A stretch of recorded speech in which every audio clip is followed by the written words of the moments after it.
앞에 시간이 재밌었죠. 예. 뒤에 시간은 앞에 시간만큼 재미있다는 보장은 없어요. 그다음에 이제 앞에 얘기는 이제 이미 어느 정도 이제 아시는 얘기에다가 좀 요즘에 정세나 그에 맞춰서 이제 설명을 드렸기 때문에 흥미도 있고 좀 그러실 텐데 그 뒷부분의 제목은 음, 지금 얘기하고 뭐 무관하다고 할 수는 없지만 약간 좀 다른 성격 이야기일 수도 있어서 좀 알고 들으신 분들은 좀 덜 하겠지만 처음 들으신 분들은 저게 뭐 무슨 소리지 이제 이럴 수도 있는 문제입니다. 그래서 가급적이면 좀 좁혀서 설명을 좀 해보려고 하는데 아, 그러면 이제 진행하면서 이제 한번 파악을 해보죠. 뭐 오늘 제목은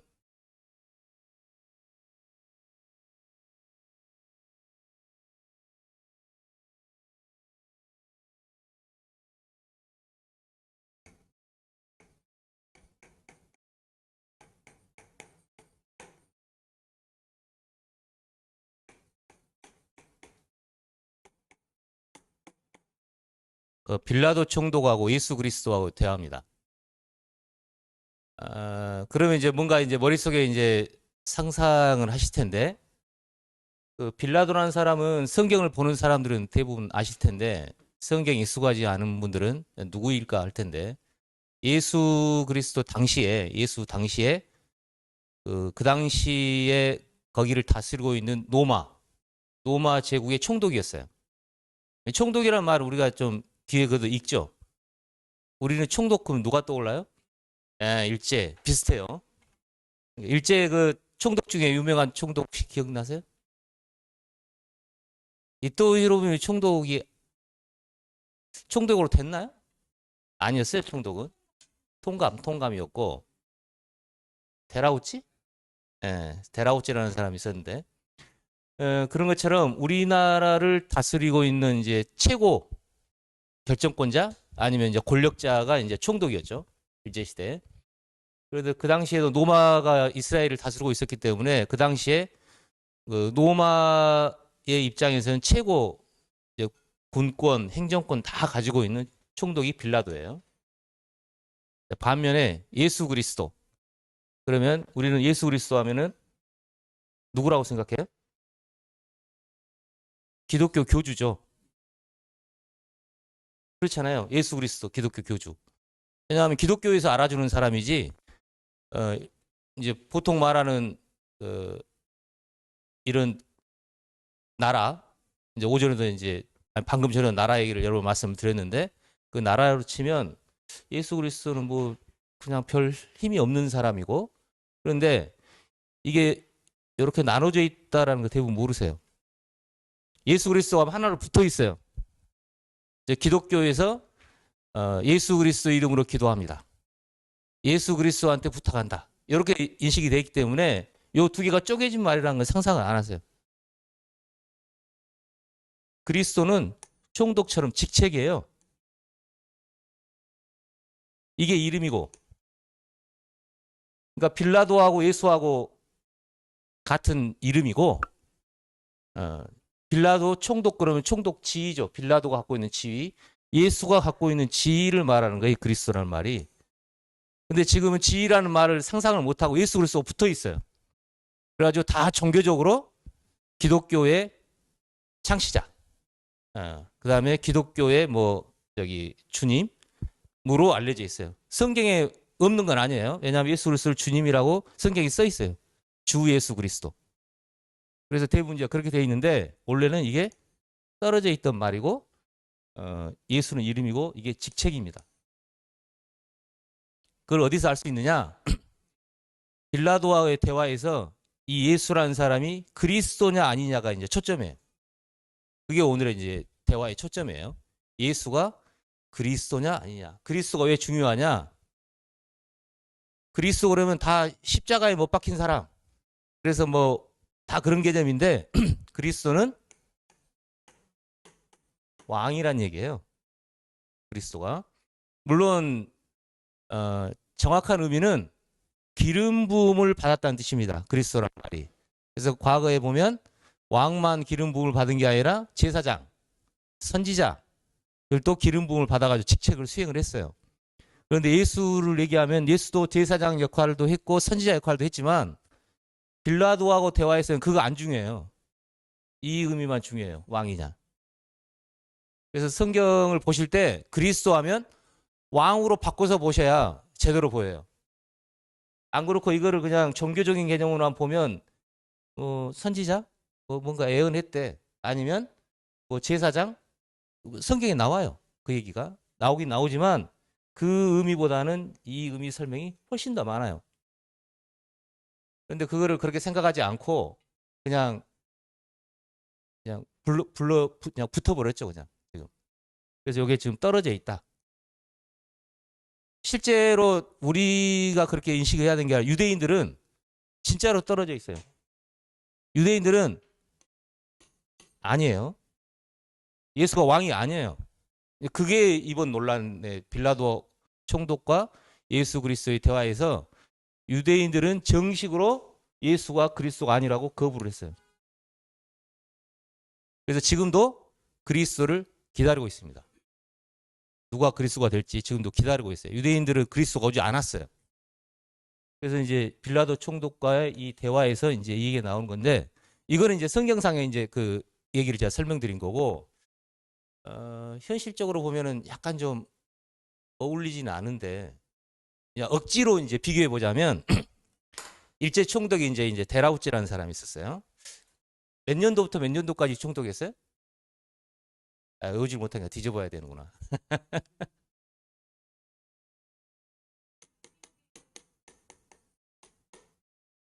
어쨌든 일제 총독이 있었고 그 당시에 우리나라가 나라 형태가 없었죠. 왜냐하면 외교권 다 박탈돼 가지고 이제 한일 합병이라고 그러죠. 뭐 병합돼 가지고 다 이제 없어져 버렸고 정부가 하나 있었죠. 임시정부. 상해 임시정부도 대통령 여러 번 바뀌었어요. 근데 예를 들면 이제 김구라고 합시다. 이제 빌라도 총독하고 예수 그리스도가 만난 상황이 어떤 상황이냐면 이건 이제 역사에 없는 얘기니까 이제 가상을 해보면 김구가 상해 임시정부에 있는데 상해 임시정부에 있는 그 사람들하고 그 조선 사람들이 반란을 일으켰어요. 아주 김구를 팔아먹었어요. 그래가지고 데라우찌한테 잡혀왔어요. 그래가지고 데라우찌하고 김구하고 대화하는 장면하고 예수 그리스도하고 빌라도 총독하고 대화하는 장면하고 약간 비슷해요. 그렇게 상상하면 좀 완전히 똑같지는 않지만 그렇게 생각하고 읽으셔야 이게 감이 잡힐 거예요. 이 부분을 다 종교적으로 해석을 해가지고 개념을 무지하게 헷갈리게 설명해놨어요.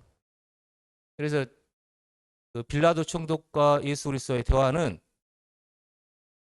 그 기록이 마태, 마가, 누가, 요한복음 네 군데 다 나오는데 이 부분의 대화는 마태, 마가, 누가에는 자세히 설명 안 했어요. 딱 단순하게 이 얘기만 나와요.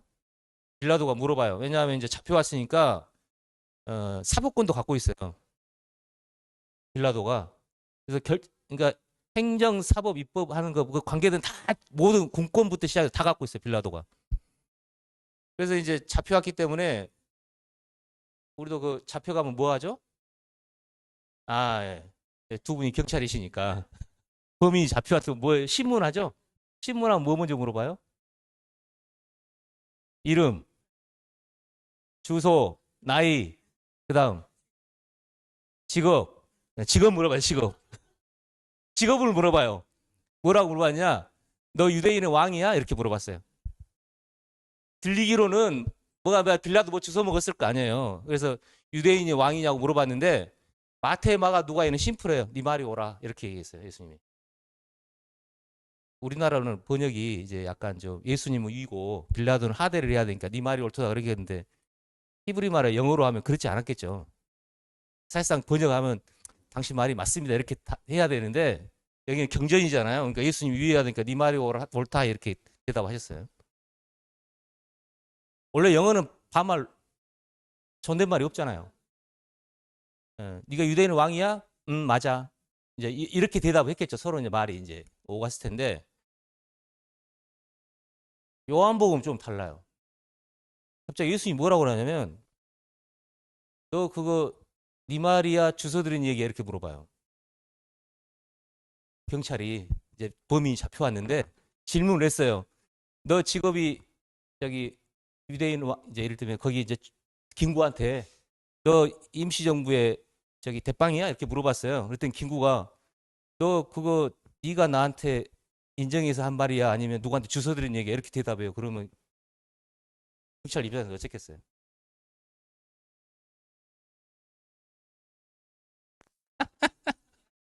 아니 신문을 하려고 이 범인이라고 해서 범인이라고 이제 기소가 돼서 온 거예요.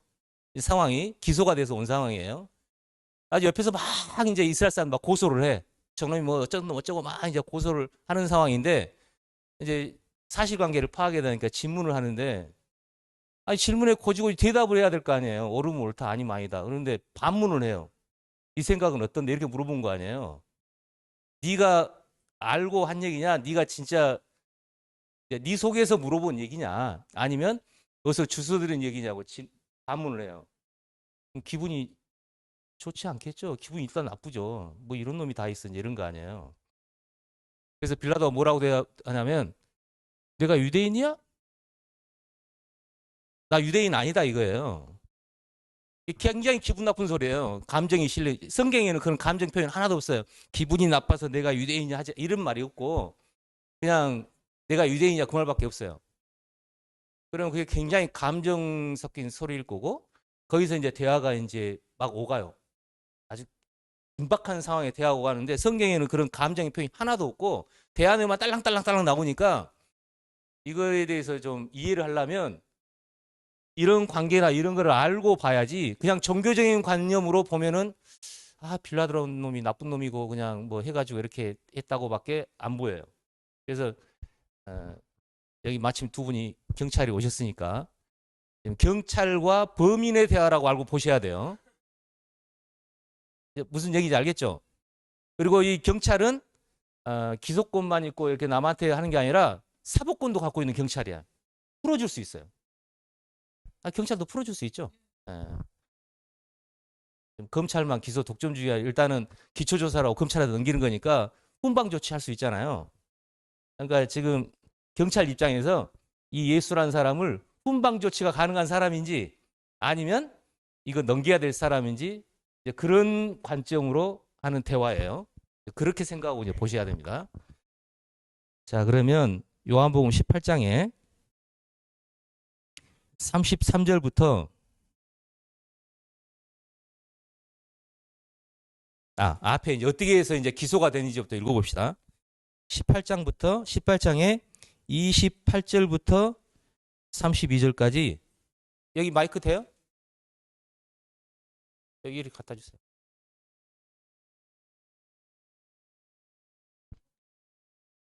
여기 마이크에다 대고 해야지 소리가 들리니까요.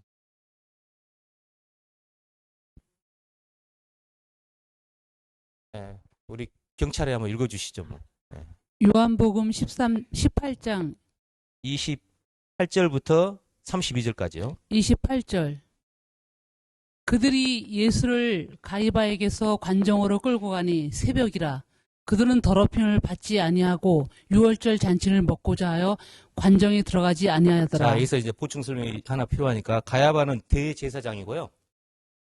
그 당시에 있던 제사장이고 관정이라고 하면은 이제 빌라도가 있는 정부 경찰서라고 생각하시면 돼요. 지금 예. 그러므로 빌라도가 밖으로 나가서 그들에게 말하되 너희가 무슨 말로 이 사람을 고발하느냐. 야, 이제 아는 단어 나왔죠. 고발. 예. 대답하여 이르되 이 사람이 행악자가 아니었더라면 우리가 당신에게 넘기지 아니하였겠나이다. 빌라도가 이르되 너희가 그를 데려다가 너희 법대로 재판하라. 유대인들이 이르되 우리에게는 사람을 죽이는 권한이 없나이다 하니. 중요한 얘기예요. 왜 빌라도한테 넘겼냐? 제사장들이 당시에 사법권이 있었어요. 무슨 사법권이냐? 종교적인 문제로 문제가 돼가지고 온 사람들은 대제사장의 권한에 의해서 재판을 했어요. 우리나라도 옛날에는 이제 집안에 사법권이 갖고 있었던 적이 있죠. 그래서 덥석말이 같은 거 했잖아요. 뭐 잘못하면 그냥 덥석에 말아가지고 두드러 패고 이제 그렇게 했었는데 이 당시에는 종교적인 문제에 대한 거 하는 거는 대제사장이 사법권이 있었는데 사람을 죽일 권한은 없어요. 그런데 이 예수라는 사람을 죽여야 될 것 같아요. 그래서 빌라도한테 넘긴 거예요. 죽일 권한은 자기들이 없으니까. 예. 이는 예수께서 자기가 어떠한 죽음으로 죽을 것을 가리켜 하신 말씀을 응하게 하려 함이로라. 예, 여기까지 해서 이제 상황을 보면 대제사장하고 이스라엘 사람들이 예수를 고발을 했습니다. 누구한테? 빌라도한테. 왜냐? 자기들로 해가지고는 죽일 권한이 없어요.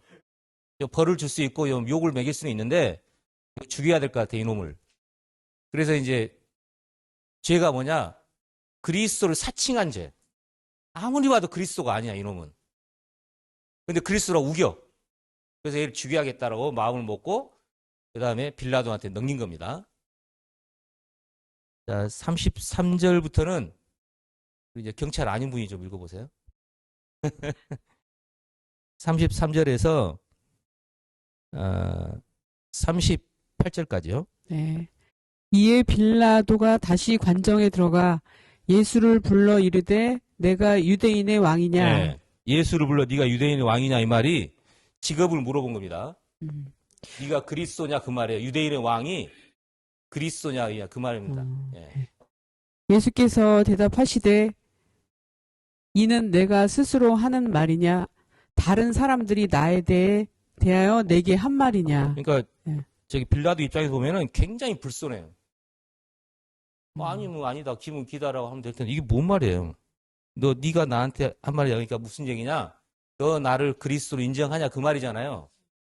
아니면 다른 사람들이 나에게 대한 말을 주워 듣고 한 얘기냐 이 말이에요.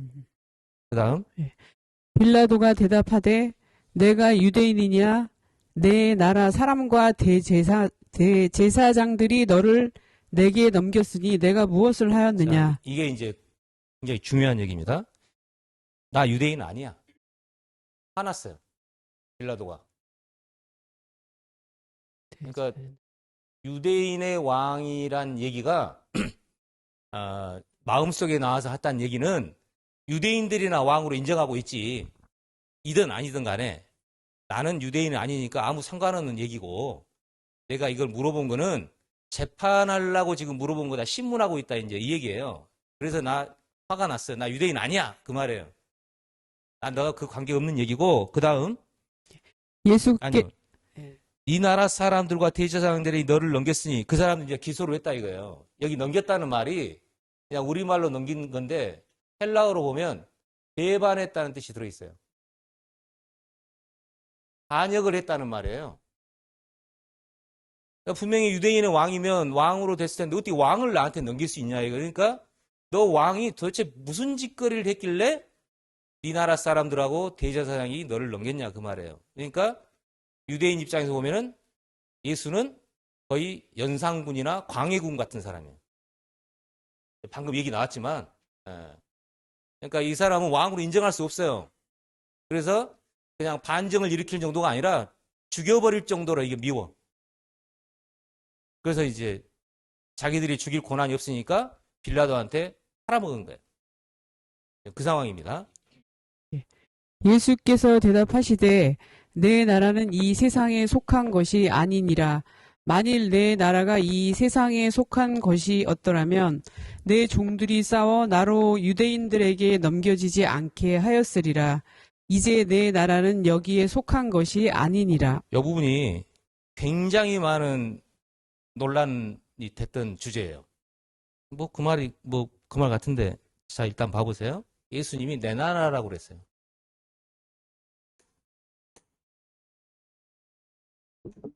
영어로 치면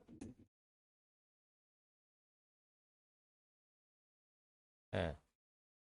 이때는 지금처럼 민주주의 국가 개념이 아니기 때문에 다 왕국입니다. 내 왕국은 이 세상에 속한 게 아니다. 그럼 이 세상에 속한 왕국이 지금 노마죠, 노마. 노마 시절에 있는데 이 세상에 속한 게 아니라는 얘기가 도대체 무슨 말이냐? 그래서 종교를 갖고 있는 지금 기독교의 대부분의 이 나라는 엄청 추상적이고 영적인 신령한 도덕적으로 막 깨끗하고 막 이제 그런 개념의 나라라고 다 그렇게 이해를 하고 있어요. 하나님 나라 그러면 실체가 없어요. 실체가 없고 그냥 그런 나라로 이해를 하고 있는 그룹이 있어요. 기독교인 중에서 이제 얘기입니다. 반면에 어떤 사람들은 여기서 이제 왜 제사장들하고 유대인들이 예수라는 사람을 그리스도라고 아니라고 하고 넘겼느냐에 대한 문제에 그 그리스도라는 게 이제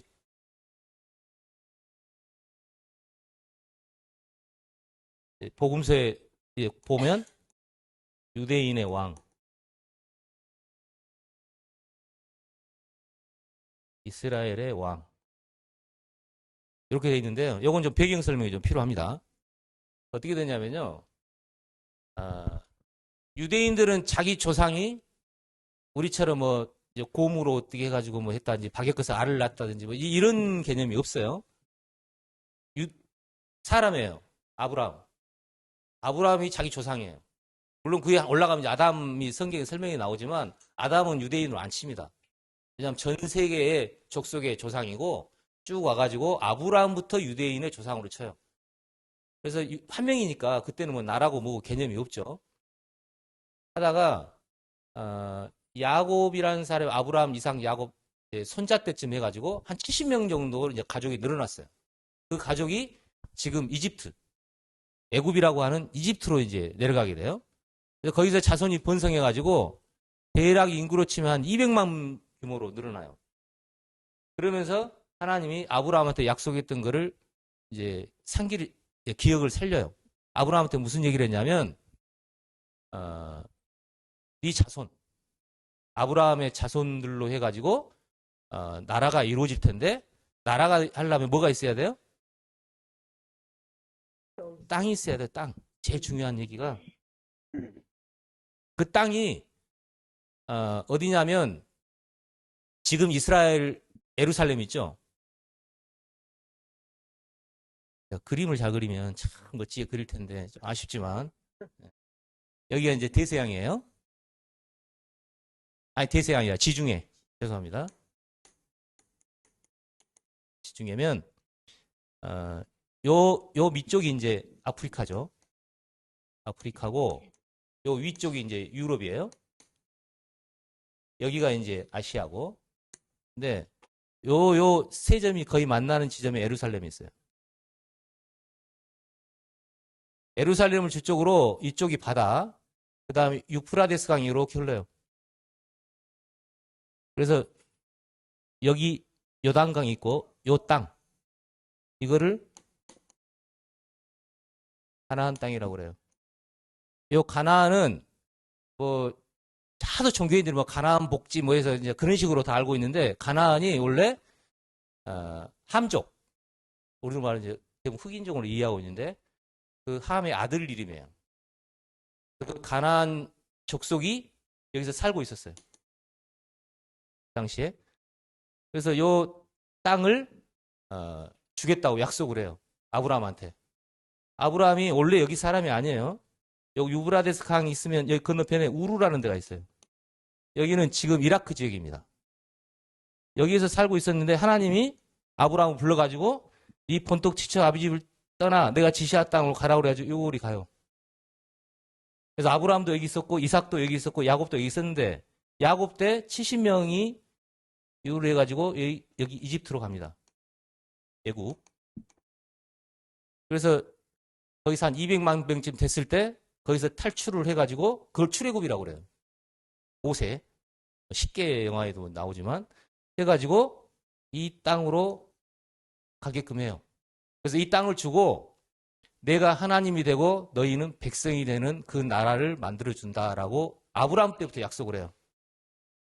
그래서 출애굽할 때 모세한테 그 기억을 이제 상기시키고 아브라함과 이삭과 야곱이 했던 약속을 이루려고 한다. 그래가지고 이제 뭐 바로하고 쿵짝쿵짝 해가지고 그 얘기는 뭐 이제 출애굽기를 한번 읽어보시면 도움이 될 거고요. 그래서 이 땅으로 가겠다고 약속을 해서 이 나라를 갑니다. 그때 나라가 이제 형성이 됐어요. 그 나라는 우리처럼 대통령이 있거나 무슨 왕은 없고 왕은 하나님의 왕이에요. 그리고 누가 다스리느냐? 제사장들.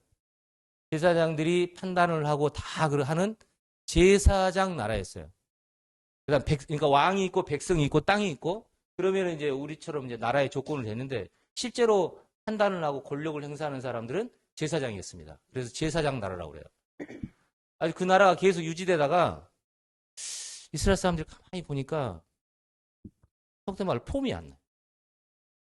왜냐하면 주변 나라들 보니까 다 왕이 있어요. 그래서 이제 주변에 이제 암몬 족속이 쳐들어왔는데 나하스라는 왕을 딱 앞세우고 와요. 그러니까 얼마나 부러워요.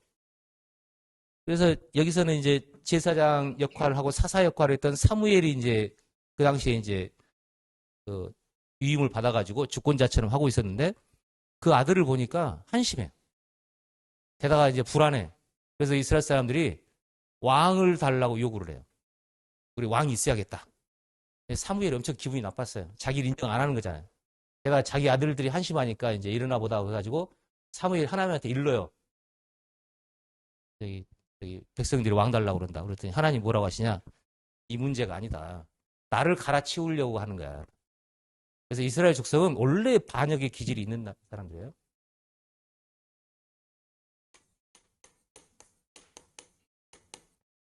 이스라엘이란 단어 뜻이 뭐냐면 하나님하고 겨루 이겼다는 뜻이에요.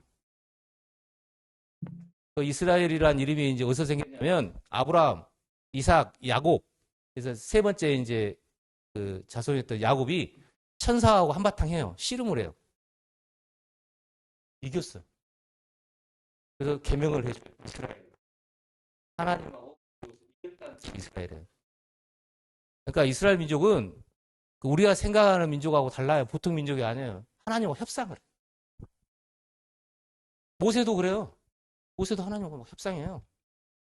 우리 진짜 상상이 잘 안 되잖아요. 그냥 신 그러면 그냥 납죽 엎드려서 그냥 시킨 대로 해야 될 것 같은데 이름 자체가 약간 속된 말로 하면 개기는 사람들이에요. 그래서 좀 이미지를 좀 세게 이제 제가 표현한 겁니다. 그래서 여기에 이제 왕을 달라고 그래가지고 사울 왕을 먼저 줘요. 사울이라는 사람이 왕이 됐는데 하나님 마음에 안 들어가지고 없어지고 유명한 이제 다윗이 왕이 됩니다. 그러면서 왕이 있고 제사장이 있고 이제 왕과 제사장이 같이 이제 진행하는 나라로 그때 돼요. 아주 쭉 가다가 뭐 이름대로 해요. 그래서 이제 계약을 하죠. 나라가 그냥 되는 게 아니라 이거는 뭐 민주주의 할 때 다 이제 배우는 내용인데 사회계약론이라고 그래가지고 처음에 이제 한참 때는 그때가 중세 좀 지나가지고 그 프랑스의 루이 14세 때 엄청난 힘이 세가지고 그 당시에는 왕들이 유럽에서 뭐라고 그랬냐? 이 왕권은 신이 줬대요. 그걸 뭐라고 그래요? 왕권 신수설. 왕권은 신이 줬다 그래가지고 다 내 말 들어 내가 왕이야. 이제 이런 입장이었어요. 그런데 똑똑한 사람들 가만히 쳐다보니까 이게 말이 되는 소리예요? 그래서 토마스 홉스라는 사람이 리바이든 책을 쓰면서 뭐라고 하느냐? 하나님도 성경에 보면 하나님도 이스라엘 민족하고 계약을 맺었다는 거예요. 일방적으로 내가 하나님이니까 너 내 백성 돼.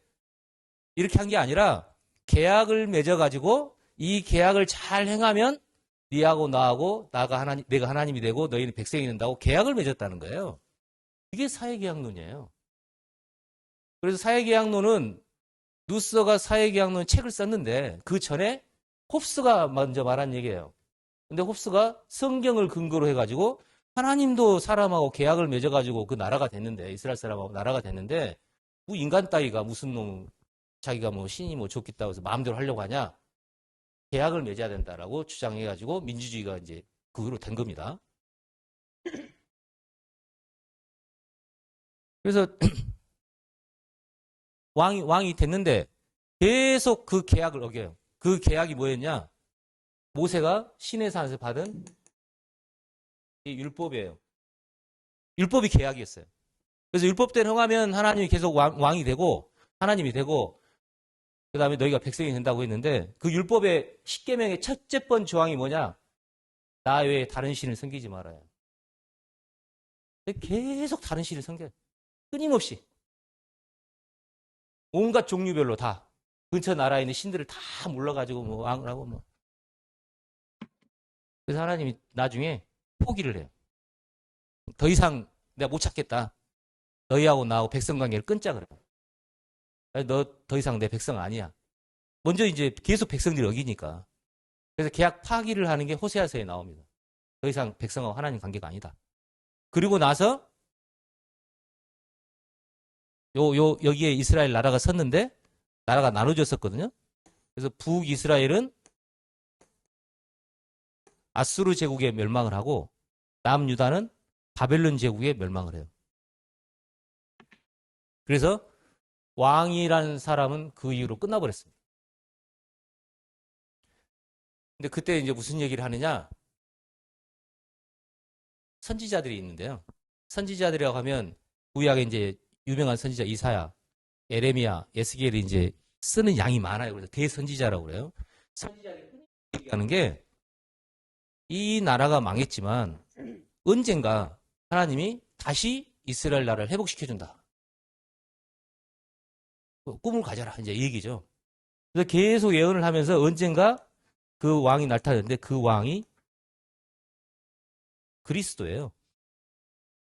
그래서 끊임없이 그리스도라는 유대인의 왕이 나타나서 다시 다 회복시켜주는데 어느 정도냐?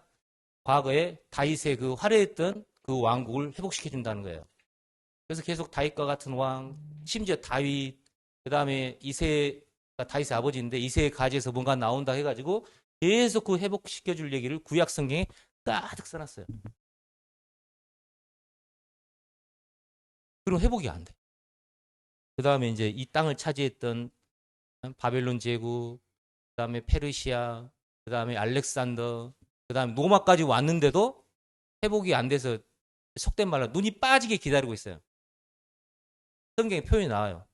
바라고 기다림으로 해서 이제 기다리고 있어요. 그래서 조금만 그리스도 기미가 있는 사람이면 저 사람이 그리스도인가 막 이러고 이제 기웃거리고 있던 시기예요.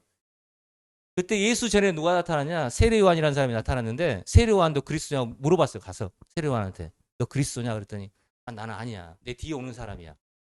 그 뒤에 예수가 나타났는데 이제 검증을 해봐야 될 거 아니에요. 예수라는 사람이 딱 나타나는데 이 사람이 그리스도냐 아니냐 이게 이제 최대의 관심사예요. 그러나 몇 가지 조건이 있어야 돼요. 구약에는 그리스도가 출생지가 정해져 있어요. 다 예언이 돼 있으니까. 어디냐면 예루살렘 근처에 베들레헴이라는 데가 있어요. 베들레헴. 저기서 태어나야 돼요. 근데 아무리 봐도 예수는 갈릴리 촌놈이야. 우리말로 하면 저 시골에 섬 출신 같은 그런 촌놈이에요. 그래서 조금만 누가 뭐라 하면 똑똑한 사람들은 갈릴리에서 무슨 선한 게 날 수 있는데 갈릴리에서 그리스도가 난다고? 촌놈 같은 소리, 말도 안 되는 소리 하지 마. 이게 논점이에요. 그런데 실제로 예수님은 베들레헴에서 태어났는데 이게 감춰져 버렸어요. 어떻게 감춰졌느냐? 제 딸도 그렇게 됐는데요. 제 딸은 제가 이제 서울에 살 때 낳았으니까 호적은 서울로 돼 있어요. 여기서 태어났느냐? 제 처갓집이 대전이에요. 대전 병원에서 태어났어요. 근데 대전에서 태어난 게 아니죠. 제 호적에는 저기 서울로 돼 있죠. 예수님이 베들레헴에서 태어나긴 했는데 그 기록이 없고 그냥 베들레헴에서 낳자마자 도망갔다. 그래 다 사람들은 갈릴리 촌놈으로 알고 있는 거예요. 그러니까 베들레헴에서 태어나긴 했는데 그건 확인할 바가 없으니까 자격 미달이에요. 게다가 하는 짓을 보면 그리스도 같긴 해요. 죽은 사람 살려주고 병 낫게 해주고 까지 좋아. 근데 결정적인 거는 그리스도가 되려면 뭘 해야 돼요? 왕이니까 로마를 쓸어버리고 왕이 돼야 돼요. 그래서 계속 기회를 줘요. 예수님이 예루살렘에 몇 번 오고 했는데 마지막 죽기 전에 예루살렘 왔을 때 진짜 참치를 해줬어요. 참치라고 환영식이거든요. 또 왕이고 다윗의 환영해가지고 들어올 때 이제 엄청나게 환영을 해줬는데 지금 낙이 타고 들어. 낙이 알죠? 어렸을 때 막 아버지 이런 거 낙이 타고 자기 가시고 낙이잖아요. 말도 아니고. 구약에 예언돼 있어요. 낙이 타고 들어온다고. 그것까지는 뭐 어떻게 되는지 모르겠지만 그래서 와서 드디어 로마를 엎어버리고 왕이 될 거라고 잔뜩 기대에 부풀어 있는데 로마에 잡혀가 버려.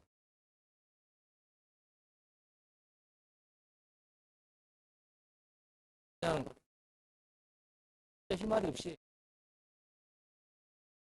경찰에 선순이 아니 나를 따르라 해가지고 다 엎어버려야 되는데 전혀 그런 모습이 없이 그냥 정말 희말이 없이 잡혀가 버렸다.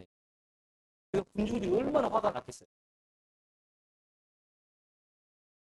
게다가 대제사장 입장에서는 그냥 미워 죽겠어요. 왜냐하면 와면 좀 율법대로 해야 될 거 아니에요. 왕이면. 구약에 나온 것처럼. 근데 제일 문제가 이제 안식일이었어요. 이날은 좀 거룩하게 지내고 그렇게 해야 그리스도처럼 보일 텐데 이 날만 되면 사고를 쳐요. 그 입장으로 보면 사람을 일 안 하고 가만히 좀 쉴 때 쉬어야 될 텐데 예수님이 뭐라 그러냐 안식일 날 구하는 게 오느냐 배부르든 거냐 이렇게 하면 말은 돼. 근데 기분은 나빠. 안식일 날 제자들이 뭐 저기 먹을 거 있는데 막 밀 이렇게 막 손으로 기도하고 막 주시고 그래요. 그러면 이제 종교 사람들이 안식일 날 저런 짓 하면 되냐고 예수님이 뭐라 그러냐 위에 그 다윗 생각해봐라. 다윗이 도망갈 때 성전에 있는 떡을 먹었다. 같이 나눠 먹었다. 딱 다윗보다 더 큰 사람이야. 얼마나 미워요. 하여튼 여기 그냥 밉상이에요.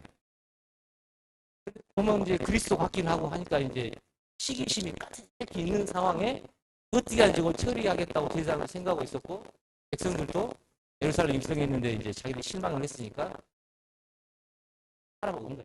죽여버린 거예요. 왕 같긴 한데 왕은 아닌 거예요. 분명하니까. 그 상황에서의 대화예요. 그래서 예수님이 뭐라고 그랬냐면 내 나라라고 해가지고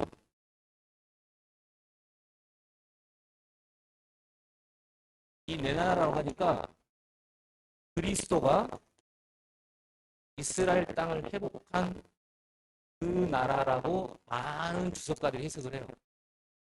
원래 그 구약에 예언돼 있는 그래서 이 내 나라는 지금 내 나라는 이 땅에 속한 게 아니라고 그러니까 내 나라는 나중에 소위 말하는 천년왕국이라고 하는 이스라엘이 회복되는 그 나라라고 해석을 많이 해요. 여기서 말하는 내 나라 그 나라야 이렇게 해석하는 그룹들이 또 있어요. 기독교 내에 그런 그룹이 있는가 하면 다른 그룹은 이 내 나라는 추상적인 종교적인 그다음에 의를 행하고 뭐 착하게 살고 뭐 이제 그런 종교적인 나라야 이렇게 해석하는 그룹이 또 한 그룹이 있어요. 근데 둘 다 놓고 보면 뭐가 말이 안 맞아요. 자, 봐보세요. 36절에 예수께서 대답하시되 내 나라는 이 세상에 속한 것이 아니라 만일 이 세상에 속한 것이 아니라고 하면은 이 두 가지 말은 다 맞아요. 지금 세상에 있는 나라 같지 않고 뭔가 영적이고 막 도덕적이고 이제 그런 나라야 하고 하든지 지금 세상이 아니라 다음 세상에 이스라엘을 회복해 사는 나라야. 이렇게 이제 이것 때문에 이해를 하신 건데 아니라 만일 내 나라가 이 세상에 속한 것이었다면 내 종들이 싸워 나로 유대인들에게 넘겨지지 않게 하였으라. 여기 굉장히 중요한 단어입니다. 예수님이 말한 내 나라는 유대인의 나라가 아니에요. 그렇잖아요. 내 종들이 싸워 유대인한테 넘겨주지 않는다고 했기 때문에 일단 내 나라는 유대인들하고 관계없다는 나라예요. 유대인의 나라는 아니냐는 얘기예요. 그러니까 일단 나중에 회복돼가지고 뭐 그리스도가 회복하는 나라를 말하는 건 아니에요. 여기서 말하는 내 나라는 유대인들하고 관계된 나라가 아니라고 얘기한 거예요. 왜냐하면 유대인들이 막을 것이라고 한 게 아니라 내 종들이 막아서 유대인한테 넘겨주지 않았을 거라고 했기 때문에 내 나라는 유대인 나라가 아니기 때문에 유대인한테 넘겨준다 말을 한 거예요. 그 다음에 이제 내 나라는 여기에 속한 게 아니라고 했기 때문에 나중에 오는 천년왕국 그걸 말하는 게 아니고 이건 유대인의 왕이니까 이걸 말한 건 아니고 그 다음에 나라는 여기에 속한 것이라고 아니 속한 것이 아니라고 하니까 어떤 추상적인 영적인 도덕적으로 완벽한 그런 나라야 하고 생각하는 게 이제 또 상당히 많은 사람들이 그렇게 생각을 해요. 그런데 37절요. 빌라도가 이르되 그러면 내가 왕이 아니냐. 예수께서 대답하시되 내 말과 같이 내가 왕이니라. 내가 이를 위하여 태어났으며 이를 위하여 세상에 왔나니 곧 진리에 대하여 증언하려 함이로라. 무릇 진리에 속한 자는 내 음성을 듣느니라 하시는데 8절까지. 빌라도가 이르되 진리가 무엇이냐 하더라. 이 말을 하고 다시 유대인들에게 나가서 이르되 나는 그에게 아무 죄도 찾지 못하였느니라. 30절에 보면 내가 빌라도가 그럼 네가 왕이 아니냐라고 물어볼 수밖에 없는 게 빌라도 속에는 세상에 있는 나라 개념 외에는 아무것도 없어요. 근데 갑자기 이게 아니라고 하니까 너 왕은 맞냐? 이렇게 물어본 거잖아요. 직책이 왕이라고 해서 그래 들었는데 왕 들어보니까 왕이 아니네. 말이 그렇잖아요. 뭐가 이거 실체가 없어요. 그러니까 내 종들이 있다고 뭐가 나라가 있긴 있다고 하는데 뭐 유대인한테 넘겨주지도 않았을 거고 뭐가 싸워서 유대인한테 안 넘겨줬다고 하는데 가만히 있으면 물어보니까 빌라도가 생각하는 그 말로 이제 자기 겁낼 게 없는 거예요. 왜냐하면 빌라도가 말하는 로마 왕국을 엎어버릴 내용이 아니잖아요. 그런 반란이 아니에요. 이게 헤롯은 입장이 달랐어요. 헤롯은 어떻게 됐냐면 예수님 태어날 당시에 동방에 박사 3명이 와요.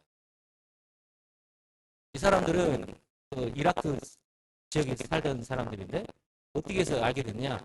이스라엘 사람들이 잡혀가지고 바빌론에 잡혀간 적이 있었거든요. 그때 구약에 한 별이 야곱에게서 나오며 소를 가진 사람이 야곱에게서 나온다는 예언이 있었어요. 구약 성경에 민수기에 나와요. 그래서 그 성경에 대한 거를 들었던 사람들이에요. 그래서 별이 나타난다고 하니까 당시에 천성술이 여기 천문학 그쪽에서 제일 발달 자세히 모르겠는데 별을 관찰하기 좋은 데래요. 그 지역이. 그래서 그걸 계속 쳐다보고 있는데 뭔가 별이 나타났어요. 아, 이게 바로 그 유대인들이 말했던 동방 박사는 유대인 아닙니다. 이라크 그쪽 사람들이에요. 그건가 보다고 해가지고 그 별이 계속 이동하니까 그 별을 쫓아가지고 아, 이게 유대인 왕이 그 나타난다 별인가고 해가지고 그 별을 쫓아가지고 이제 예루살렘까지 온 거예요. 와가지고는 그래도 이제 왕에 대해서는 그 헤롯 왕이 제일 잘할 것 같은 왕 찾아가가지고 물어봐요. 유대인은 왕이 어디서 나느냐? 우리가 그 별을 보고 쫓아왔다. 헤롯 왕이 듣고 길교가 없다. 자기가 유대인 왕인데 유대인 왕이 나타날 때 그럼 어떻게 해야 돼요? 해가지고 그래서 이제 급하니까 제 사람들 자기 모르겠어 제가 불러가지고 유대인 왕이 어디서 나냐 그랬더니 1년이 난다고 알려줬어요. 그래서 이제 박사들 보내놓고는 박사들한테 얘기를 하죠. 그래서 되면 나도 좀 인사를 해야 되니까 꼭 나한테 일러줘. 어디 보냈어요.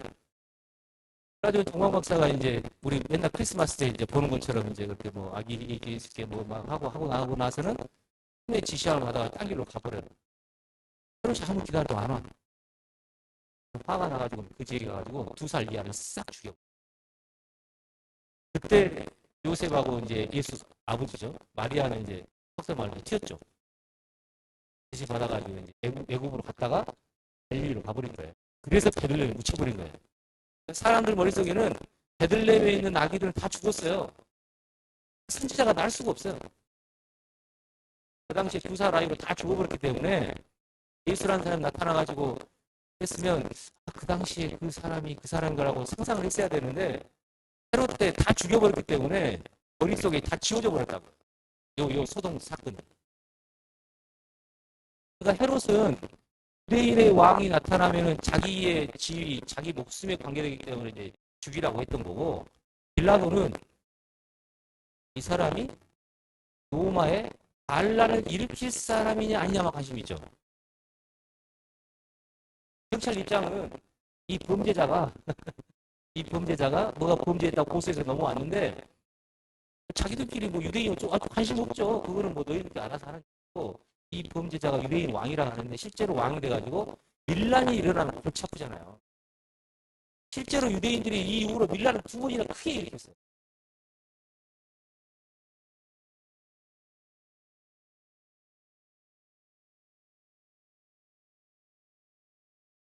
AD 70년에 하늘나는 일이 나가지고 로마의 타이투스 장군 와가지고 예루살렘을 싹 쓸어버리고 성전도 다 무너뜨리고 로마의 개선문에 가면 성전에 있었던 등불 메노라라고 하죠. 이게 새겨져 있어요. 그러고 갔어요. 불 털고 조금 있다가 135년에 반란을 또 일으켜요. 바르코바 반란이라고 그래요. 그래서 로마에서 어떻게 하도 지겨우니까 유대인들한테 예루살렘 출입금지 명령을 해요. 앞으로 예루살렘에 유대인들이 못 들어가. 그 아주 그냥 속속들이 반란의 그야말로 방골 기질이 뼛속까지 있는 민족이에요. 그런 기미가 없었겠냐고. 빌라도 입장에서는 유대인의 왕이라 하면 이 왕을 중심으로 이 로마의 반란이 되면 가장 골치겠다고 했는데 예수님이 관심 없어 그런 거예요. 내 나라는 이 세상에 속한 거 아니야. 나 로마 왕하고 관계없고 나 그런 왕 아니야 하니까 나는 왕은 맞긴 맞는가? 이렇게 물어본 거예요. 네가 왕은 맞아? 그래서 예수님이 뭐라고 했냐? 내가 이를 위하여 태어났다. 나 왕 맞다 이거예요. 내 말과 같이 내가 왕이니라. 내가 이를 위하여 태어났으며 이를 위하여 세상에 왔나니 곧 진리에 대해서 증언하라. 그러니까 그렇지. 진리에 대한 얘기니까 예수님은 진리의 왕이고 예수님 종교적인 그런 왕이라고 주석가들은 여기다 쫙한테 그런 내용을 달아놨어요. 예수님이 살아계실 때 뭐라고 그러냐? 내가 진리라고 그랬어요. 그 진리는 예수 자체고 그래서 지금 하나님 나라는 이 진리인 예수, 진리의 영이 성령으로 그와 세상과 딱 이루어진 거라고 나중에 바울이라는 사람이 하나님 나라에서 데피니션이죠. 정의를 하죠. 성경에서 하나님 나라 이런 거야 라고 했는데 이 단어만 보면 종교적인 단어예요. 그렇죠? 그렇다. 세상과 그러면 내게 강가 이런 인들이 부르는 또 뭐 희락이라고 하니까 할렐루야 하면서 막 좋아하는 것 같고 의로움하면 다 이제 자기 하나님 앞에 이제 의롭게 되고 내 마음은 의롭고 사랑스럽게 이런 종교적인 용어로 오해하기 좋은 단어들 많이 있어요. 그런데 이게 종교적인 교회당에서 이렇게 됐다라고 성경에 설명이 나오면 그게 맞는데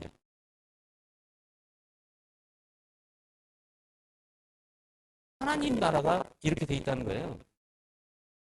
그래서 오늘 작가가 얘기를 한 거예요. 얘기냐면 나라라고 하면 좀 그런 종교적인 그런 거 말고 실체적인 나라로 생각하고 이 성경을 보셔야 되는데 그렇게 안 본다는 거예요. 그러면 이 의와 평강과 희락은 나라가 주는 개념의 의와 평강과 희락이에요. 종교인들은 그런 생각 안 해요. 마음만 편하면 돼. 그리고 내 마음만 편하면 되고 나만 기쁘면 되고 그 다음에 나만 의로우면 되는 거예요. 나라는 개념 오늘 이제 시간이 없어서 그 설명을 못하고 어제 이제 나이 드신 분들하고 그 얘기를 잔뜩 했는데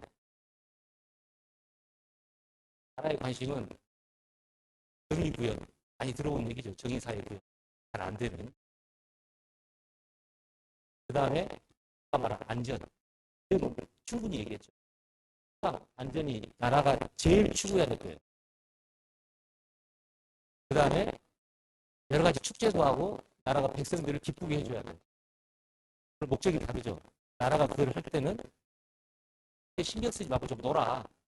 그러려고 기쁘게 해주는 거예요. 정치에 신경 쓰면 골치 아프니까. 근데 하나님의 나라는 진짜 이게 본질이에요. 하나님의 나라라고 하면 그 하나님 나라가 의를 제공해 줘야 돼요.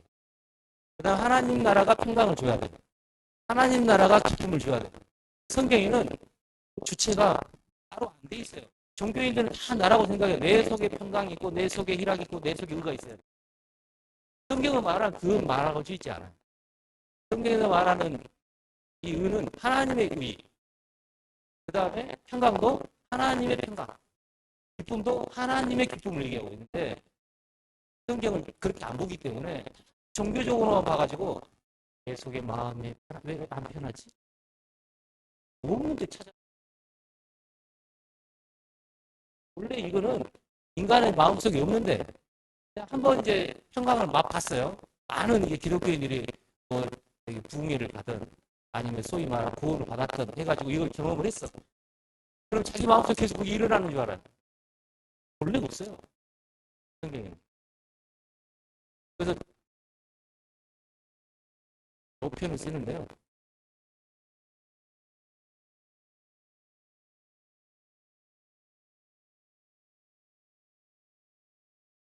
오더라는 주인, 요 기쁨의 주인이 누구고 평강의 주인이 누구고 의의 주인이 누구냐 이거예요.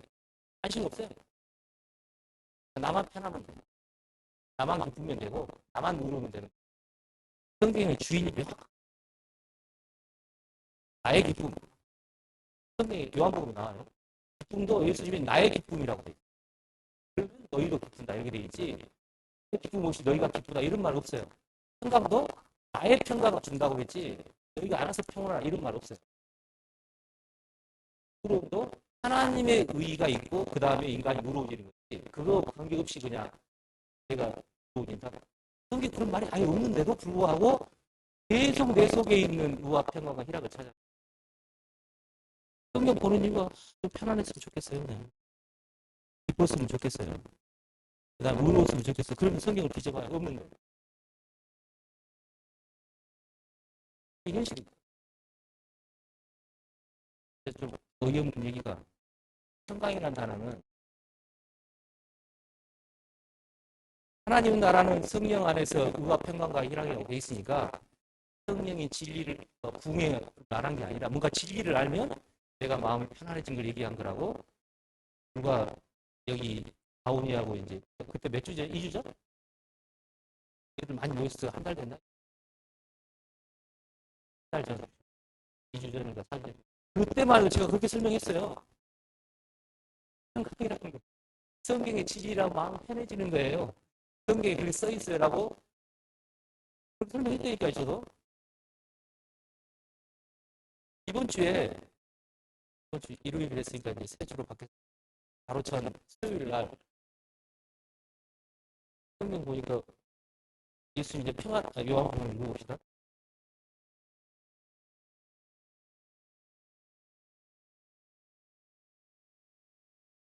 요한복음 14장.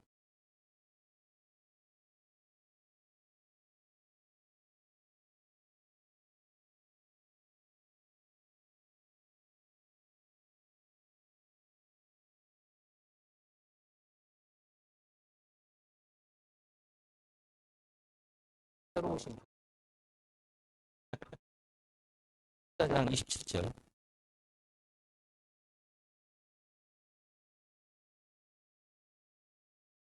평안을 너희에게 끼치노니 곧 나의 평안을 너희에게 주노라. 내가 너희에게 주는 것은 세상이 주는 것과 같지 아니하니라. 너희는 마음에 근심하지도 말고 두려워하지도 말라. 이걸 보는 이제 찬송가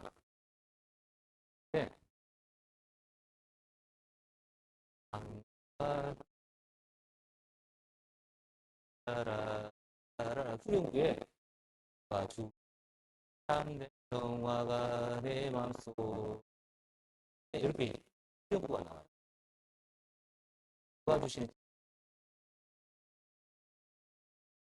도와주시는 주의 평화라고 해야 돼요. 그러니까 평화의 주체가 없고 그냥 평화가 내 마음속에 넘치면 되는 거예요. 여기 보면 뭐라고 돼 있어요? 평안을 너희에게 주니 곧 나의 평안이라고 그랬지. 그러니까 알아서 네가 평안해라 이런 말이 아니라니까요. 그래서 나의 평안이라는 그 주체가 뭐냐? 나의 평안이라는 게 도대체 무슨 말이냐는 관심 없고 그냥 내가 편하기만 하면 되는 거예요.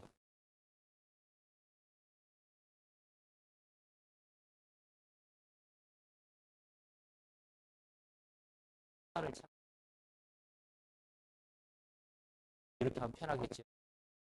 성령의 인도하면 마음 편하겠지. 아니 그게 뭐 성경에 이제 그런 말은 없다. 그게 뭐 틀렸다고 할 수는 없지만 평안의 주체가 정확하게 나의 평안이라고 돼 있고 도대체 이 평안이 도대체 뭘 말하는 거냐에 대한 좀 근본에 대해서 관심을 좀 가지셔야 되는데 근본은 모르겠고 그냥 결과적으로 나만 편하면 된다라는 게 사실입니다.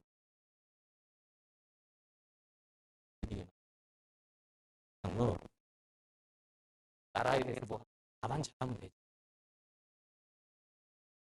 나라가 안전도 제공해줘야 되고 정의사회도 구현해야 되고 기쁨도 줘야 되는데 보통 그게 잘 되면 좋겠지만 잘 안 되면 보통 사람의 생각이 어떻게 돌아가느냐 나만 잘하면 되지.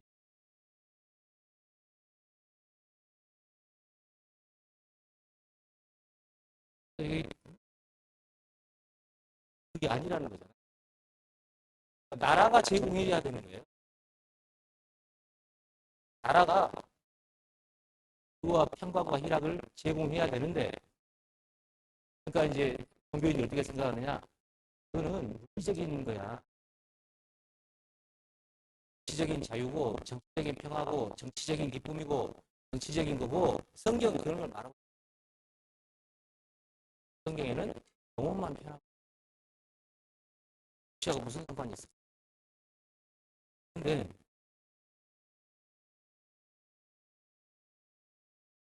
하나님 나라 왕은 백성은 우리라고 표현했어요. 이 우리가 영혼이다라고 생각하는 사람이 대부분이에요.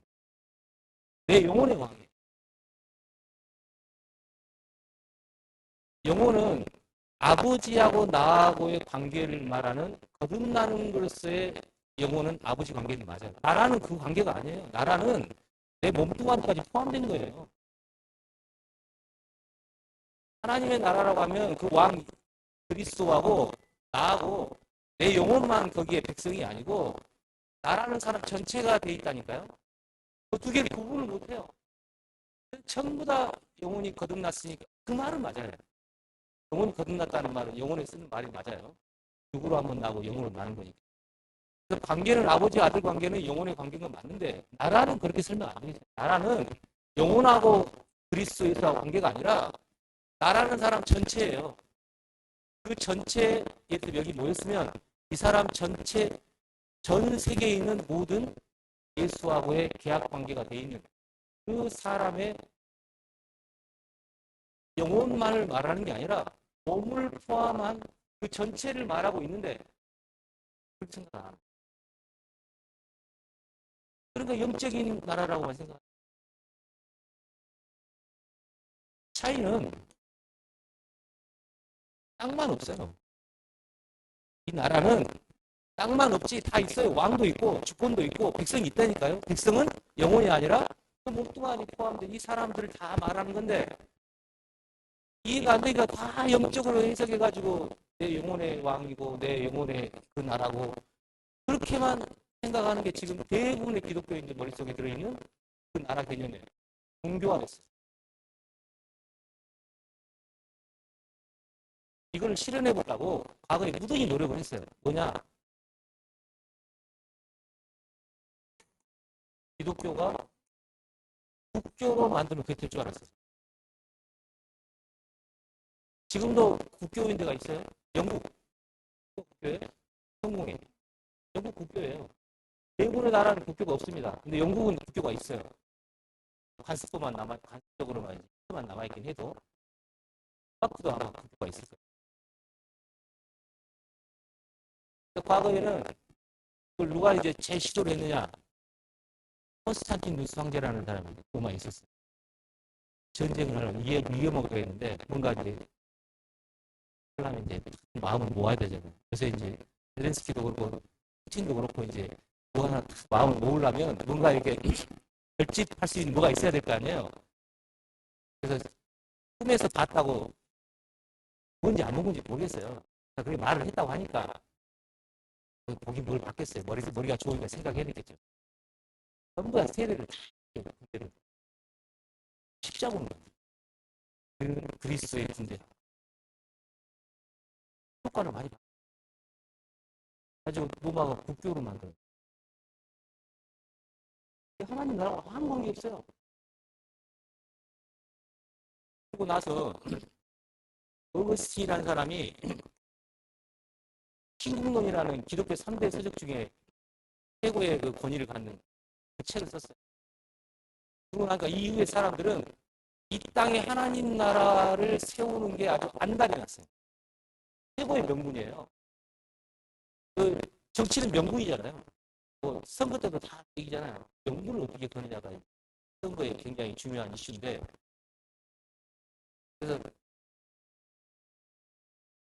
독일 말로는 칼대제, 프랑스어로 샤르마누 대제라는 사람이 공인 인물입니다.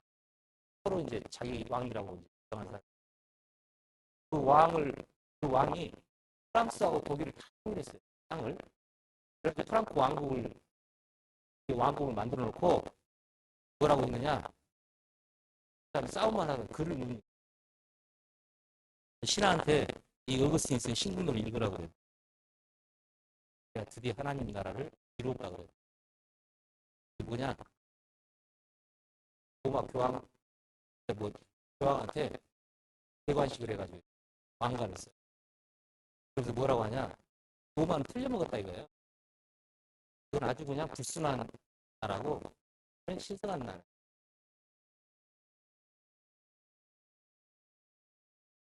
이 신성 누가 저거? 신성은 무슨 관계 있어요? 신성. 꽤 오래 갔어요. 그러다가 이제 언제쯤 한번 또 저게 난리를 피웠느냐? 예루살렘에 여기를 이제 소노마가 이제 지배했던 시절에 있고 이제 동로마가 지배를 했다가 동로마가 점점 힘이 빠지니까 나라는 이제 1450 무렵에 망했지만 그 전에는 이제 예루살렘에서 빠져가지고 이슬람 사람들이 예루살렘 점령을 유럽에는 기독교인들이 생겼거리가 생겼잖아요. 여기를 수도라고 생각하는 거예요. 땅에 하나님 나라를 만들려면 수도가 있어야 되잖아요. 나라의 수도 예루살렘에. 그래서 저 예루살렘을 뺏어가지고 우리가 나라를 만들자 그런 거예요. 그게 시작이에요. 그러니까 명분은 그건데 목적은 다 달라. 왕들이나 기사들은 와서 좀 뭐 좀 건져 먹을까 하고 죄수들은 면제해 준다니까 그냥 가고 자기 욕심으로 다 가놓고는 여기 하나님 나라를 만들겠대요. 몇 번 차지한 적도 있어요. 그게 더 킹덤 헤븐이라는 영화에 나와요. 번역은 천국인데 보면 이슬람 사람들이 훨씬 마음이 좋아요. 기독교인들 마음 좁아 터져가지고 가면서 유대인들은 보이는 거 다 잡아 죽이고 말도 안 되는 일을 기독교라는 이름으로 이 하나님 나라를 이룬다는 이 예수님 말하는 내 나라를 이룬다 핑계를 대고 엄청나게 많은 짓을 저지르는 게 기독교 역사예요. 그럼 예수님이 말했던 진짜 이 하나님의 나라의 그 평안이 뭐냐? 에베소서요?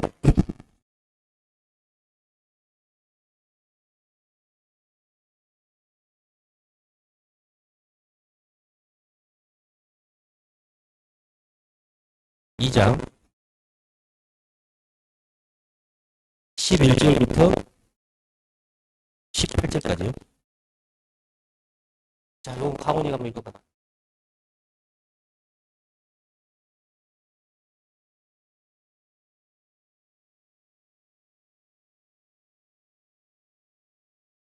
(2장) 11절부터 10절까지. 19절까지. 그러므로 생각하라. 너희는 그때 육체로는 이방인이요 손으로 육체에 행한 할례를 받은 무리라. 칭하는 자들로부터 할례를 받지 않은 무리라 칭함을 받는 자들이라. 그때 너희는 그리스도 밖에 밖에 있었고 이스라엘 나라 밖에 사람이라. 약속의 언약들에 대하여는 매임이요 세상에는 소망이 없고 하나님은 없는 자이더니 이제는 전에 멀리 있던 너희가 그리스도 예수 안에서 그리스도의 피로 가까워졌느니라. 그는 우리의 화평이신지라. 불로 하늘을 만드사 연수된 것 곧 중간에 막힌 담을 차게 하시고 문으로 든 계명의 율법을 펴하셨으니 이는 이 둘로 자기 안에서 한 세상을 지어 화평하게 하시고 또 십자가로 이 둘을 한 몸으로 하나님과 화목하게 하려 하시니라.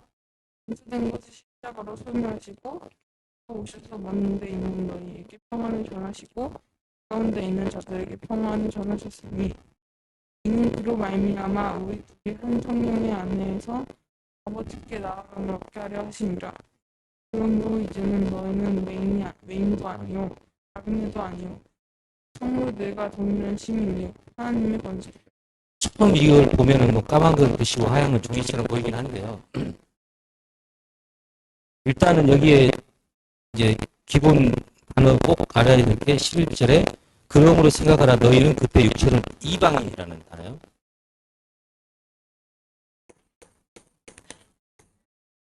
이 부분은 성경에는 다 이스라엘 중심으로 기록되어 있어요. 왜냐하면 이 성경을 기록한 사람들은 %는 아니지만 99.99%가 유대인이에요. 그렇기 때문에 자기들을 빼고 나머지는 다 이방인이에요. 기본 개념이에요. 그래서 그러면서 여기 너희는 이 에베소 사람들을 말하는 건데 에베소 사람들 다 이방인을 놓고 한 겁니다. 너희는 그때 육체로 이방인이요 손으로 육체를 행한 할례를 받은 우리.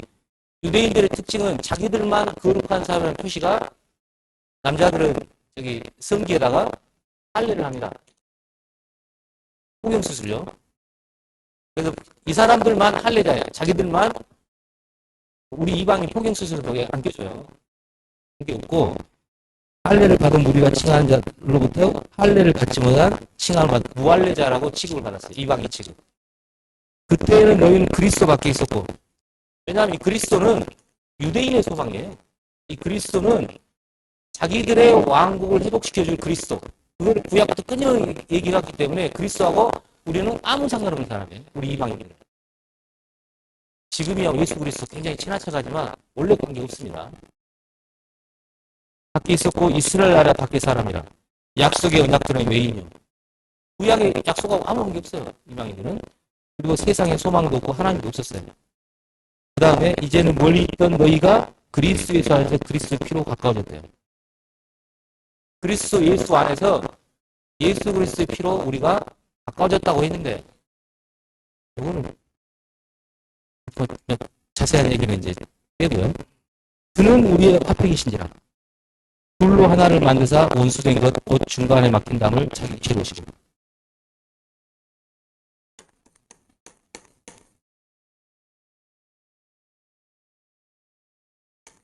그리스도가 있는데 그리스도 밖에 있었어요. 이방인. 여기 다 여기 유대인이 없죠? 이방인이에요. 밖에 있어가지고 거리가 이렇게 멀었어요. 뒤에 나오는데 유대인들은 가까웠어요. 그리스도하고. 왜냐하면 자기들 소망이 있으니까. 그래도 불편해. 평안이 없어요. 그래서 여기도 평안을 정해줬고 여기도 평안을 정해줬는데 요 평안이 그럼 뭐냐? 아니 마음이 아주 행복해, 아주 편안해, 아주 좋아요. 그 평안을 말하는 게 아니라 그리스도와 이방이라고 엄청 불편한 거예요. 왜 불편하냐? 율법이 있어가지고 딱 율법 쳐다보면 그냥 숨이 탁탁 막혀요. 또 우리 옛날에 뭐 여기 가난한 집 제사 돌아오시 한단 말이죠. 저희도 저기 장군 집안이어가지고 저는 좋았어요. 날 떡을 먹었거든. 어머니 죽을 맛이에요. 뭐 맞아 돌아서면 제사 지내야 돼요. 이 율법은요 돌아서면 제사 지내는 게 아니라 매일 지내요. 매일 제사를. 제사장들이 여기 성전에 앉아가지고 제사를 매일 지내야 돼요.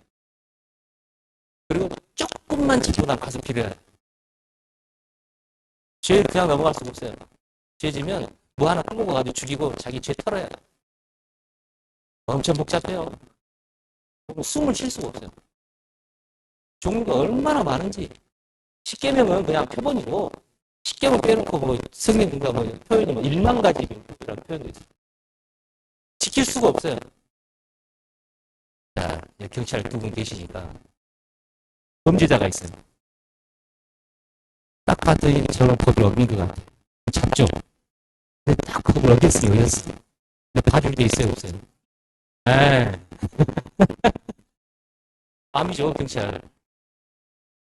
그러니까 법이라고 하는 거는 저놈이 범죄자 아니냐 이제 그 기준이고, 그래서 법이 있으면 어쩔 수 없어요. 거리를 만드는 거예요. 법이 있어야 죄인, 그 죄형 법정주의라고 그러죠. 그러니까 죄를 어겨야 이제 형을 받거나 뭘 해야 되는 거고, 그 죄문, 조문, 개명 이게 주어져가지고 그 유대인한테 주어지긴 했는데 유대인뿐만 아니라 이방인도 그거 보면 도저히 그리스도와 가깝게 할 수가 없어요. 그래서 그리스도의 피로 바꿔졌다는 얘기는 예수님이 죽으면서 그걸 싹 지워버렸어요. 그 얘기하고 있는 거예요, 지금. 13절에 이제는 전에 몰렸던 너희가 그리스도 예수 안에서 그리스도의 피로 바꿔졌냐. 그는 우리 합병이시다. 둘로 하나를 만드사 원수된 것. 곧 중간에 막힌 담인데 뭐냐. 법조문으로 된 15절에 계명의 율법을 폐했다. 꺼끌꺼끌한 법을 싹 없애버린 거예요. 그래가지고 자기 안에 한 사람을 만들었다. 그리스도하고 이방인하고 요 사이에 있는 율법, 계명, 조문, 요걸 싹 없애가지고 요걸 한 사람으로 만들었대요. 그 다음에 한 몸으로. 요게 평안의 핵심이에요. 불편했던 관계를 싹 없애가지고 두 사람한테 평안을 줘가지고 한 사람을 만들어줬다라는 게 이 평안의 핵심이에요. 그게 그리스도의 평안이에요. 예수 그리스도가 만든 평안이에요. 내가 죽어가지고 이제까지는 여기 이방인들 다 불편했는데 내가 죽어서 그 불편했던 계명을 다 없애줄게. 우리는 뭐 불편한지 아닌지 관심 없잖아요. 그리스도는 존재를 모르는데 뭐가 불편해요. 그러니까 일방적으로 그리스도가 불편한 거예요. 우리가 불편한 게 아니라 왜 나의 평안이라고 했냐? 그리스도가 불편해요. 우리가 불편한 게 아니라. 그리스도가 우리한테 올라오라는데 도저히 올 수가 없어요. 왜냐하면 율법이 가로막아가지고.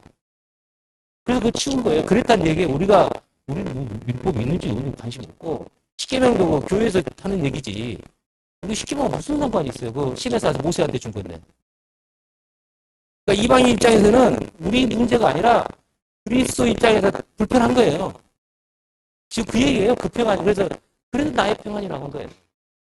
내가 엄청 불편했는데 이걸 없애줬더니 내가 편하더라. 그래서 우리 앞으로 같이 지내볼까? 우리 한 사람이 돼보지 뭐. 우리 한 몸이야. 라고 선언을 한 거예요. 그래서 그게 이해돼서 그래요? 나는 잘 몰랐고 별로 관심도 없었는데 그렇게 해줬다 하니까 뭐 공화문에 하면 식구가 돼. 왜냐하면 그 평안은 그리스도가 만든 평안이기 때문에 그 평안을 우리한테 준다는 얘기예요. 내가 편하니까 너희도 편해라. 이 얘기예요. 근데 이걸 보는 사람도 이건 평안은 없고 그냥 내 마음속에 그냥 기지고 복구하고 저기 동계산하고 뭐 그런 게 불편하잖아요. 자식 걱정하고 집안 걱정하고 그다음 돈 걱정하고 그거 편해지는 게 평안인 줄 알아. 본질이 다릅니다 이게. 여기 성경에서 말한 편안은 그리스도가 이방인한테 엄청 불편했는데 그 불편을 일으켰던 게 이 율법이었던 거예요. 보면은 죄 만드는 거예요. 이것도 죄고 이것도 죄고 이것도 죄고. 그래서 도저히 그리스도가 우리한테 올 수 없었는데 죽으면서 이걸 싹 지워버린 거예요. 이걸 또 종교인들 오해를 해가지고 피로 했다고 하니까 우리 죄사함을 해줬으니까 죄가 용서받아가지고 그리스도한테 가야지. 죄사함 얘기 한마디도 없어요. 죄사함으로 가까워졌다가 아니고 그리스도가 불편했는데 그 불편한 걸 십자가는 없앴다는 얘기를 하고 있는 거예요. 그래서 그리스도가 편해졌대요. 그래서 그 편한 거를 너희도 누렸으면 좋겠다. 라고 지금 설명하는 거예요. 17절 또 오셔서 먼 데 있는 너에게 평안을 전하시고 가까운 데 있는 자들에게 평안을.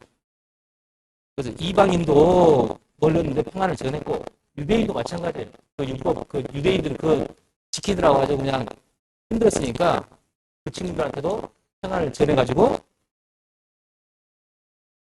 18절 이는 그로 말미암아 우리 둘이 한 성령 안에서 아버지께 나아가서 하나님하고도 평안하게 되는 거예요. 그게 돼야 하나님한테 나아갈 수가 있어요. 그래서 하나님도 평안을 하시래요. 그래서 하나님의 평안이 우리 생각과 마음을 지킨다는 얘기도 성경에 나오고, 그래서 그리스도의 평강, 하나님의 평강, 성령이 주는 평강, 이게 성경에서 말하는 평강의 실체입니다. 이게. 그래서 하나님이 마음이 편해서 우리한테 평안을 주는 거고, 그리스도가 마음이 편해서 우리한테 평안을 준다고 했고, 성령 안에서 평안이라고 돼 있는데 우리는 그건 관심 없고 그냥 내 마음만 편하면 다지 뭐. 저도 이제 성경 본 지가 고등학교 2학년 때부터 이제 좀 봤다고 하니까 40년이 됐는데 이번 주 수요일 날 이걸 알았어요. 굉장히 뒤통수 맞은 것 같아가지고 도대체 내가 평안을 그러면 내가 어떻게 이해를 했느냐. 그러니까 저도 어쩔 수 없는 종교인처럼 굉장히 제 나름대로는 종교에 좀 벗어났다고, 좀 종교인스럽지 않게 산다고 하지만 인간은 어쩔 수 없나 봐요. 뼛속같이 종교인이에요. 다. 어떻게 하면 하나님 앞에 내가 다가갈 수 있고 아니면 내 마음이 편하고 그거를 찾는 게 그냥 아니 내가 마음이 괴로우니까 그게 사람 심성이죠. 그게. 본능에 가까워. 근데 성경에서 말하는 평안은 그게 아닙니다. 이거를 예수님 십자가에 돌아가셨을 때 예수님의 평안을 만들어가지고 우리한테 줬다라는 게 평안의 본질이에요. 이게 내가 내가 만든 게 아니니까 내가 뭐 할 게 없어요. 예수님이 평안을 만들어가지고 선물로 우리한테 준 거예요. 그래서 그것만 안 하면 돼요. 이게 복음의 설명이에요. 그게 나로부터 벗어날 수 있었던 게 이 나라라는 것 때문에 제 생각이 바뀐 거예요. 나라라고 하는 거는 나라가 주는 평안이지 내가 주는 평안이 아니잖아요. 나라가 안전을 제공해 준 거예요. 내가 나라한테 안전을 제공해 줘요? 나라가 백성을 기쁘게 해줘야죠. 내가 아니죠.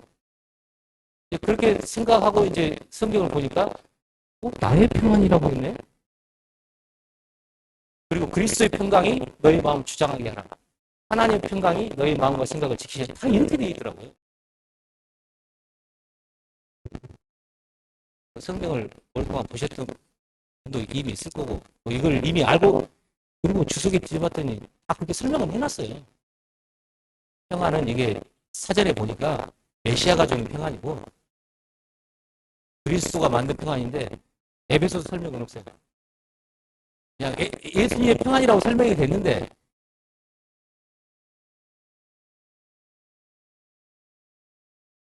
자리가 꽉 찼습니다.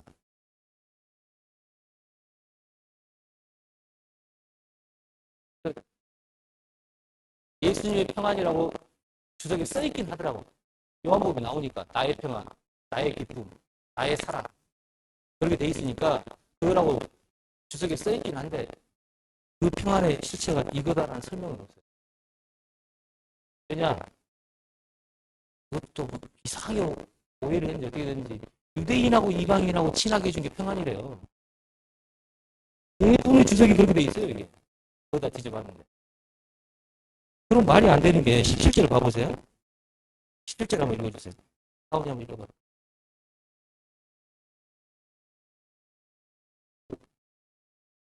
또 오셔서 먼 데 있는 너희에게 평안을 전하시고 가까운 데 있는 자들에게 평안을 전하셨으니 네. 근데 있는 사람들이 이방인이고 가까운 데는 유대인인데 그럼 먼 데와 가까운 데 기준점이 있어야 될 거 아니에요. 기준점을 유대인이라고 생각하는 거예요. 그럼 안 맞잖아요. 유대인하고 유대인이 하나지. 기준점이 그리스도라고 해야지 말이 되죠. 유대인은 가깝고 이방인은 멀고 그래서 기준점이 그리스도예요. 그래서 그리스도와 관계가 평안해진다고 해야지 이해가 되는데 이걸 그렇게 설명을 안 하고 우리 하나가 됐다. 이방인하고 유대인이 하나 됐다고 그래서 주석을 제가 다 뒤져보면 아닌데 중요한 사람 주석을 거기다 지어 전부 다 유대인하고 이방인 하나 됐다고 설명해요. 전부 다 이거를. 그럼 이해가 되냐고요. 그 평안의 주체가. 그럼 유대인이 불편했다는 얘기인데. 유대인들도 자랑스러워했어요. 이방인 좀 시간 개치고 했다니까요. 유대인들은 자기들만 하고 이방인하고 밥도 안 먹어요. 왜냐하면 밥 먹는 게 종류가 다르데 얼마나 불편해요. 그래서 베드로가 처음 고넬료가 이방인 집에 갔을 때 내가 유대인으로서 너희들하고 밥 먹는 게 일부이거든? 그렇게 얘기해요. 전도하러 가면서 하는 소리가 그게 팔소리예요. 그게. 그러니까 성경이니까 그냥 그런 거 끄떡끄떡해서 이해를 해줘서 그렇지. 심지어 예수님도 그러셨어요. 예수님 살아계실 때 이방인 대접하면 딸이 뭐 저주서 예수님 뭐라는 거예요? 내가 이스라엘 집 외에는 양의 외에는 관심 없다.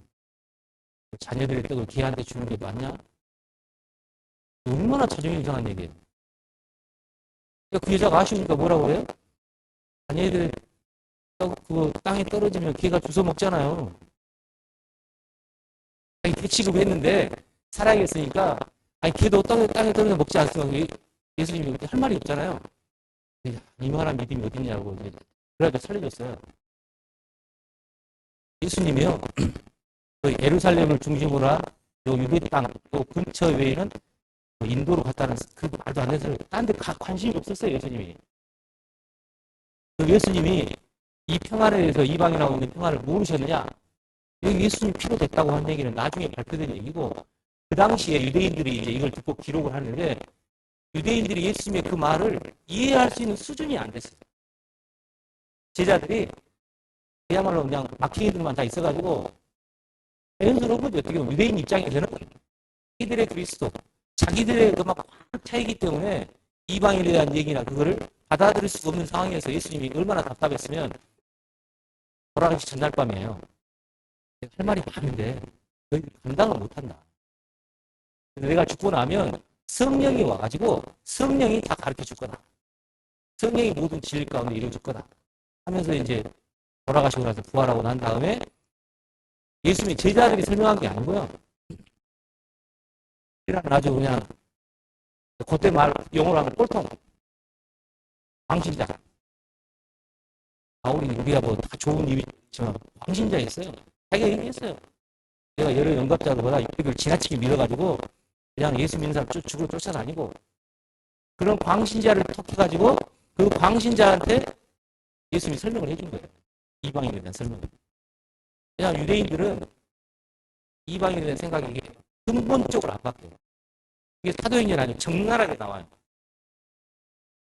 이제 나중에 말씀드리기로 하고 어쨌든 이 평안의 실체가 예수 그리스도가 불편했던 거고 그리스도가 불편했던 거고 그 불편을 십자가에 죽어서 해결을 해서 예수 그리스도가 평안을 만들어가지고 그 평안을 우리한테 준 겁니다. 그게 우리 마음을 지배하면 우리 마음 편해져요. 그래서 이걸 종교적인 마음의 평안과 뭐 그걸 결과적으로는 뭐 이제 그거를 그렇게 이해할 수 있지만 그 근본적인 출발, 그 근본의 평안이 주체가 있다라는 거. 이게 나중에 믿음도 똑같이 그렇습니다. 그 설명을 이제 나중에 드리기도 하고. 그래서 이 나라에 대한 주체적인 생각, 성경에 있는 막 추상적인 막 그런 식으로만 생각할 게 아니라 종교적으로 그 나라에 대한 얘기는 뒤에 있는 대로 이제 우리 김 작가가 조금 현실감이 들게끔 계속 이제 오늘 뭐 아까 그 쿠데타 얘기도 했지만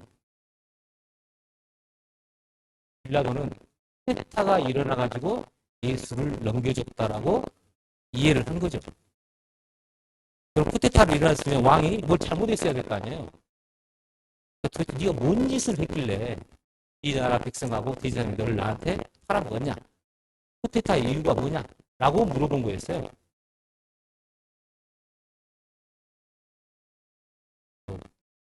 우크라이나에 쿠데타가 일어났는데 뭐 이제 진압됐다고 하는데 오늘 하필이면은 이런 얘기하는 날 또 그런 일이 일어나가지고 그래서 빌라도 총독과 예수 그리스도의 대화는 종교적인 대화가 아니라 거기 로마의 최고 식권자 예루살렘에 파견 나온 최고 식권자하고 그 당시에 나라도 없고 뭐 아무것도 없어 보이는 그 나라의 왕이라고 되어 있는 그리스도 예수가 바로 그리스도냐 아니냐에 대한 논쟁이 있고 예수는 그 그리스도가 맞기는 맞지만 빌라도와 대화에서는 그런 나라에 대한 설명을 구체적으로 한 거고 그 나라는 나중에 그 하나님 나라가 실체적으로 평안과 기쁨과 의로움을 주는 그거는 예수 그리스도가 죽어가지고 만든 평안이고 죽어가지고 만든 기쁨이고 죽어가지고 만든 의로움에 대한 그 얘기였다라는 것을 나라로 설명을 해야 이해가 됩니다. 이걸 종교적인 관점으로 어떻게 하면 내 마음이 펴지고 뭐 내 마음 아무것도 없어요. 다 안 나와요. 그런 관점으로 성경을 좀 보고 해야 좀 실체적으로 이해가 된다는 걸 이해하시고 다른 얘기 다음에 또 이해가도록 하죠. 자, 질문요.